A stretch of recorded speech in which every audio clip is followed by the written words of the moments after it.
pegang, kemudian di sini dikalungkan ada berbentuk apa itu? Kayak plakat bertuliskan saya tidak puasa. Dan itu dia harus keliling kota. Keliling kota membawa makanan tersebut sambil berteriak, sambil berjalan-jalan, saya tidak puasa, saya tidak puasa. Nah, sementara di DKI kita lihat ya, orang memakan silakan.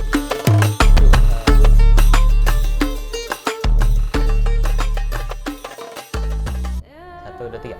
Assalamualaikum warahmatullahi wabarakatuh. Terima kasih untuk semuanya yang masih maunya menonton channel The Guru Sejarah. Dan sekarang masih di materi dari The Guru Sejarah, yaitu 30 hari cerita Ramadan. Sekarang saya bersama Bapak Jikra. Sehat Pak Jikra? Alhamdulillah sehat. Alhamdulillah. Pak Jikra ini adalah guru olahraga di sekolah saya. Jadi selain Pak Bagus, ada juga nih Pak Jikra nih, guru senior. Ya, seniornya bukan senang istri orang kan Pak? Ya. Ketawa dia. Nah, jadi Pak Jikra ini dia yang suka nyuruh-nyuruh saya olahraga nih biar sehat. Nah, Pak Jikra, kalau bulan puasa olahraga boleh nggak sih Pak Jikra? Ya, pada dasarnya olahraga itu bisa saja. Cuma kita harus lihat porsi. Porsi latihan mungkin agak sedikit dikurangin. Dan kalau kita berhenti total dalam beristirahat, dalam berolahraga itu malah salah. Olahraga harus tetap Ya. Porsinya dikurangi gitu ya. Itu tentang olahraga. Berarti tetap ya kita ya jogging-jogging mah tetap. Ya, jogging-jogging tetap, gerakan-gerakan yang tidak terlalu memporsir tenaga. Yang penting kita bergerak, otot-otot kita tetap terlatih. Tapi kenapa kalau bulan puasa di sekolah nggak ada tuh pelajaran olahraga Pak Jikra? Di sekolah itu pada intinya kenapa di sekolah itu tidak ada? Karena ditakutkan efek dari dia berolahraga nanti akan mempengaruhi maksudnya apa? Mempengaruhi ibadah puasa. Lari, kemudian dia terlalu bersemangat, akhirnya haus. Kemudian dia ke kamar mandi, ngakunya kumur-kumur, padahal ya seperti patah bilang, 1 kali dayung, 2 pulau terlalui, kumur-kumur masuklah ke dalam, akhirnya membatalkan puasanya. 3 kali kumur. Yang dikeluarin berapa kali Pak Jik? Dikeluarin 1 kali. Yang dua selesai. Gitu. Ya itu jadi ada ketakutan anak-anak lah ya. Sebenarnya anak-anak juga kayaknya tetap bisa, cuman ada mungkin 1-2 orang dan kita menghindari itu ya Pak Jik. Nah, untuk Pak Jikra sendiri nih Pak Jikra, walaupun di kelas anak-anak yang asalnya sering olahraga di lapangan jadi belajar di kelas, anak-anak tetap semangat ya Pak Jik? Intinya anak-anak itu tetap semangat karena antara di lapangan dan di kelas itu kan korelasi antara materinya itu sama. Teori dan praktek. Cuma di sana itu kita ajarkan praktek. Kalau di sini kita mengajarkan teorinya bagaimana melaksanakan praktek tersebut dengan benar. Mantap ya. Jadi ada sinergis Pak Jik. Ya, sinergi. Jadi anak tidak hanya tahu prakteknya, tetapi dia juga harus tahu teori di dalam melakukan hal tersebut. Keren. Nah, Pak Jikra, ngomong-ngomong Pak Jikra tuh aslinya mana Pak Jikra? Kalau saya itu aslinya dari Aceh Tengah. Tepatnya di Dataran Tinggi Gayo. Di Dataran Tinggi Gayo. Kabupaten apa Pak Jikra? Kabupaten Aceh Tengah. Kalau orang sering bilang negeri di atas awan. Negeri di atas awan. Wih, dari nama aja udah keren. Nah, suasana Ramadan di sana bagaimana Pak Jikra? Suasana Ramadan sana sangat hikmah, berbeda dengan apa yang terjadi di daerah DKI atau di daerah Jakarta inilah. Ya, yang tempat tinggal sekarang. Kalau di sana itu semuanya harus melakukan, karena apa? Ada peraturan daerah. Peraturan daerah yang mengkhususkan semua itu tidak boleh terlihat. Baik itu orang yang dagang, baik itu orang yang melakukan makan sembunyi-sembunyi. Kalau ketahuan, ini risikonya berat. Risiko yang paling pertama kalau misalnya nih seorang, katakan aja lah profesi sebagai seorang sopir angkutan, makan. Kalau dia seandainya kena tangkap, itu makanannya harus dia pegang, kemudian di sini dikalungkan ada berbentuk apa itu? Kayak plakat bertuliskan saya tidak puasa. Dan itu dia harus keliling kota. Keliling kota membawa makanan tersebut sambil berteriak, sambil berjalan-jalan, saya tidak puasa, saya tidak puasa. Nah, sementara di DKI kita lihat ya orang mau makan ya silakan. Jadi ada istilah di sana itu, kalau di sini ini adalah apa itu? Hargailah. Lakum dinukum waliyadin. Urusan kamu silakan. Agamamu untukmu agamamu. Jadi mau puasa silakan, mau tidak puasa silakan. Kita lihat yang tidak puasa kadang-kadang sengaja memperlihatkan diri. Padahal kalau di sana itu ada undang-undang Aceh itu, kalau ketahuan tidak puasa, nah ini akan diarak sama, kalau di sini namanya Satpol PP ya. Kalau di sana itu namanya WH, polisi syariah gitu.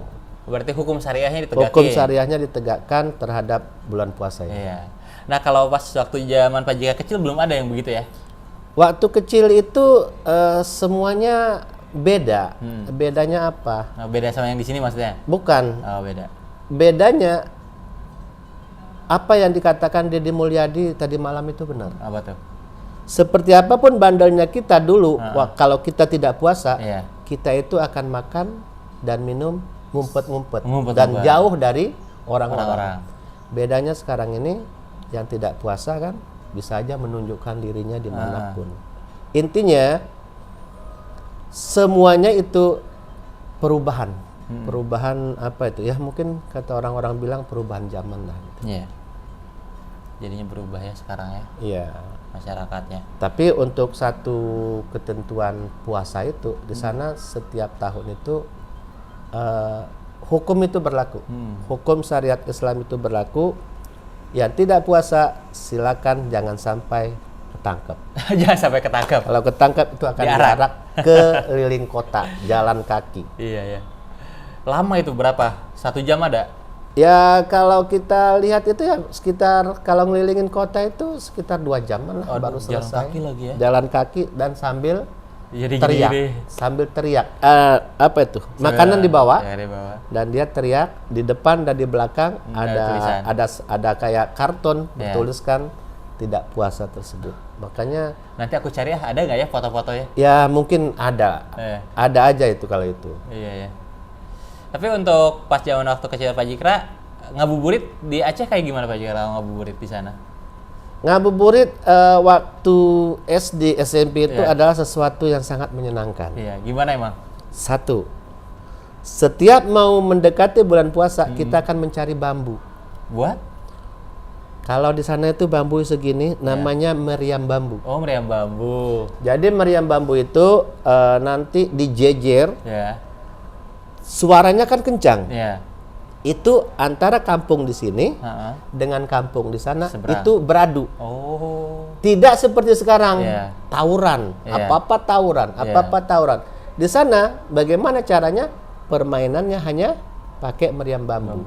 Itu nanti mulai dari jam 4, kadang jam 3 itu sampai nanti jam setengah 7. Karena di sana itu dari habis asar ya.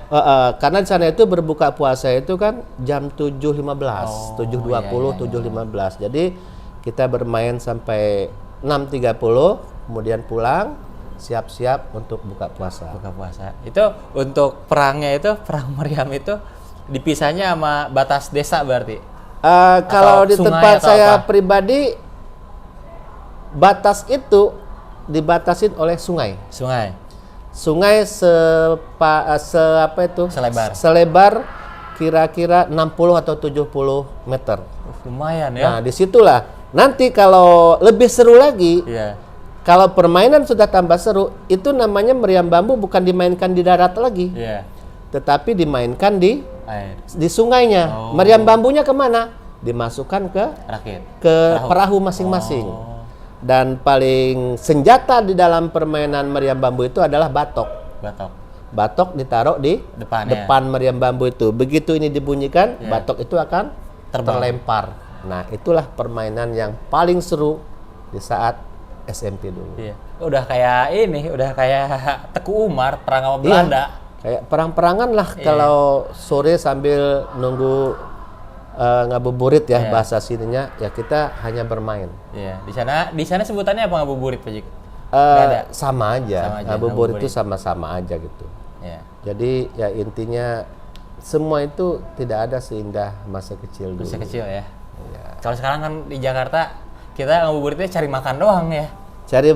Sebenarnya ngabuburit di Jakarta ini tidak khusus cari makanan. Ya. Tetapi bagaimana menciptakan macet di jalanan. Oh, macet di jalanan. Nah, itulah motor-motor pada keluar. Ini pada keluar. Apakah dia cari makanan? 30% cari makanan. 30% keliling-keliling yang akan menciptakan sebuah kemacetan. Tapi seru ya lah ya, itulah bulan puasa ya. Tapi kalau suasana Ramadannya kan begitu tuh ya Pak Jikra. Kalau suasana Lebarannya nih, apa yang dikangenin nih kalau di Aceh? Pak Jikra tahun ini pulang nggak?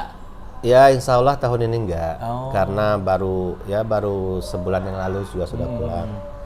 Yang dikangenin pada waktu Lebaran adalah silaturahminya. Tidak ada silaturahmi di jalanan. Oh, di mana tuh?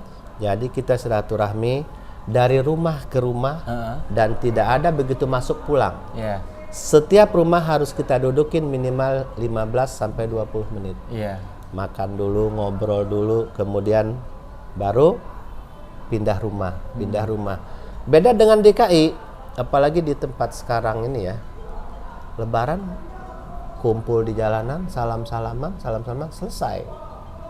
Jadi itu paling beda yang paling mencolok yang saya rasakan antara di kampung dengan di DKI ini.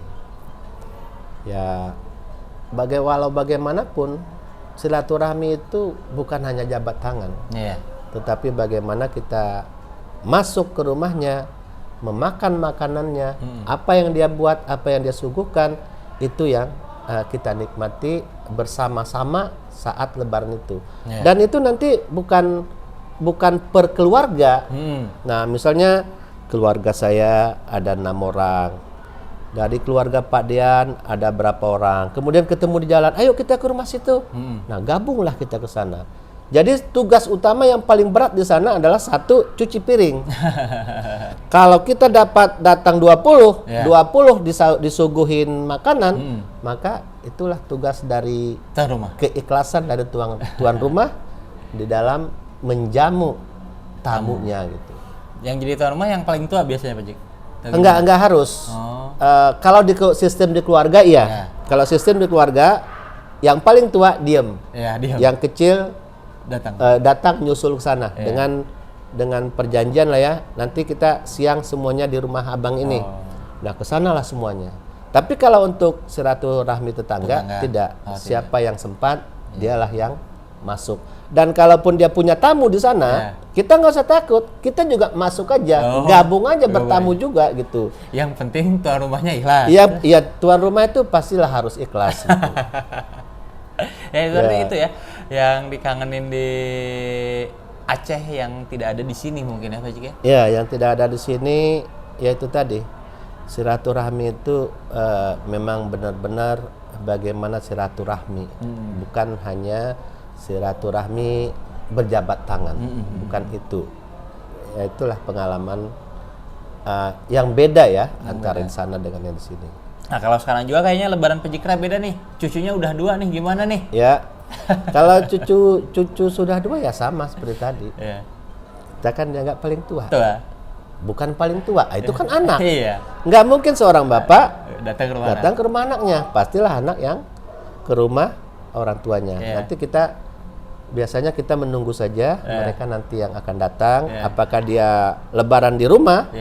Berarti kalau di rumah selesai sholat kita kumpul sambil makan-makan, salam-salaman, maaf-maafan, kemudian setelah itu baru dia ke rumah mertuanya. Kalau di rumah mertuanya dia sholatnya, selesai di rumah mertuanya, baru dia ke rumah. Seru lah ya. Itu mungkin Pak Jikra, terima kasih waktunya nih. Baginya nih, ini saya ngeganggu waktu pulangnya Pak Jikra. Karena kan dia harusnya udah pulang, tapi Pak Jikranya malah saya ajak ngobrol-ngobrol. Terima kasih juga untuk para subscriber saya, para penonton The Guru Sejarah yang masih menonton channel saya ini, semoga berkah barokah dan apa yang tadi Mbak Jikra sampaikan, pengalaman-pengalamannya bisa menjadi inspirasi, menjadi ilmu, bisa menjadi amal jariah buat kita semua. Ambil yang bagusnya, buang yang jeleknya. Mohon maaf bila ada kesalahan. Billahi taufiq wal hidayah. Wassalamualaikum warahmatullahi wabarakatuh. Makasih Pak Jikra. Oke.